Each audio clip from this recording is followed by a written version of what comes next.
Hi, I'm Charlie and I'm delighted to introduce you to MiniFreak's new firmware update. In this video, I'll give you an overview of the new features and show you some of its great sounds. Let's dive in. With this new update, the instrument now includes a new wavetable engine, shaper mode enhancements, and new Super Unison effect amongst other upgrades, making it even more complete. Before I dive into how it all works, let's play a few presets to see what we're dealing with.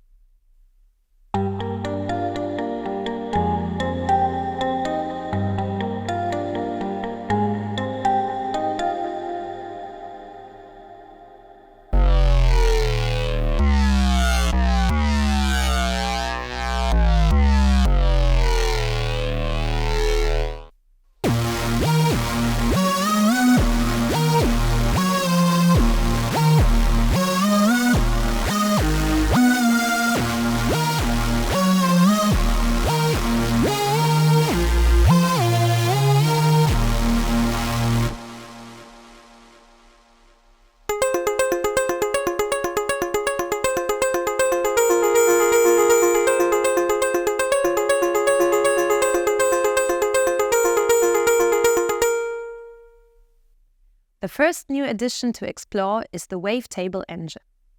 The new engine is found at the end of the Oscillator 1 engines list, and it comes loaded with 32 factory wavetables. You can browse and choose particular wavetables while wavetable engine is selected. To do so, press and hold Shift while turning the type knob. This will open up a menu with available wavetables. Now, let's talk about the three engine knobs that alter its sound. The wave knob is the position control and allows you to scan through the position of the table, altering the original tone.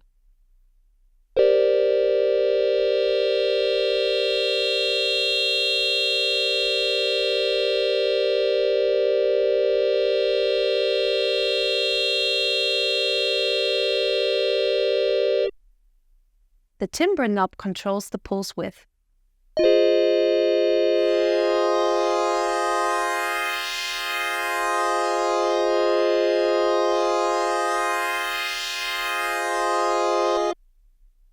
Finally, the shape knob manages the bipolar low-pass, high-pass filters, allowing you to sculpt the engine's sound with precision.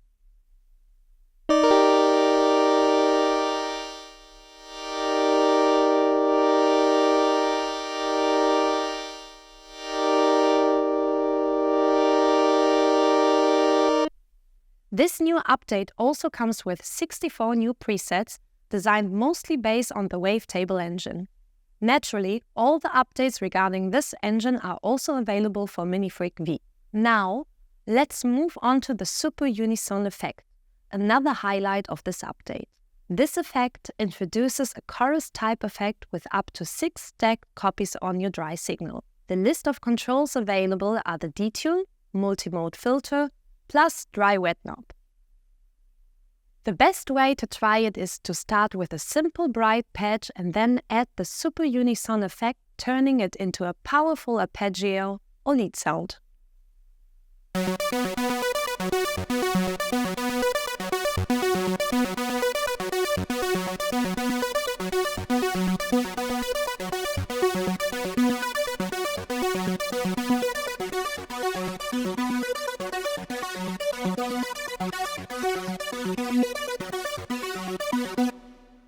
You can also use it while programming bass patches, using the intensity control to remove low frequencies from the unison to keep your low and end in control.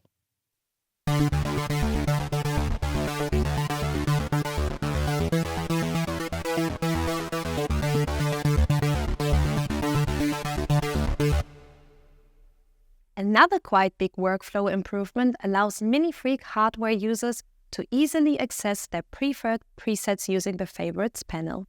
First, enter the Favorites panel with Shift plus Save. The Save button is blue and the sequencer steps are now used for favorites. To add a preset to Favorites, first load it, then hold Save and select the target slot.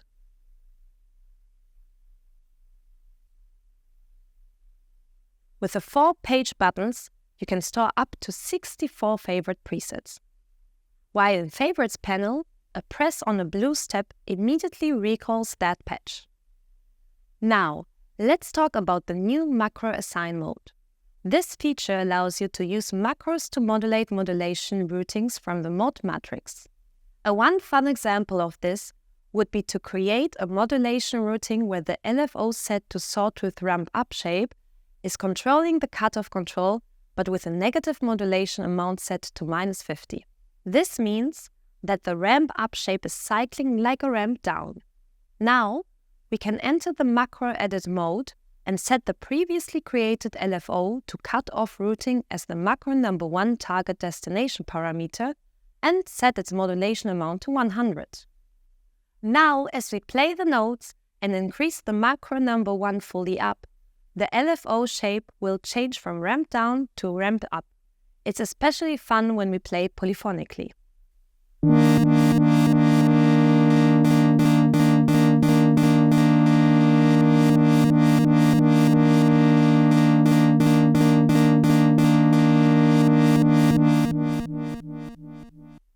Lastly, there's a small shaper mode enhancement to improve your custom LFO waveforms creation.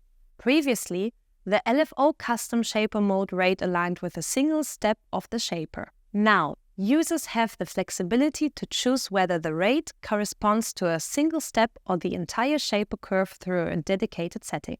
To change these settings, press the Sound Edit button, scroll down to the LFO section, enter it, and then look for the shaper 1 or 2 rate options and change it to 1 or all steps. And there you have it. Here's the MiniFreak 2.0 firmware update in a nutshell, unlocking a new set of features and sonic possibilities. If you enjoyed this video, make sure to leave thumbs up, subscribe for more, and go ahead, enjoy your new MiniFreak experience.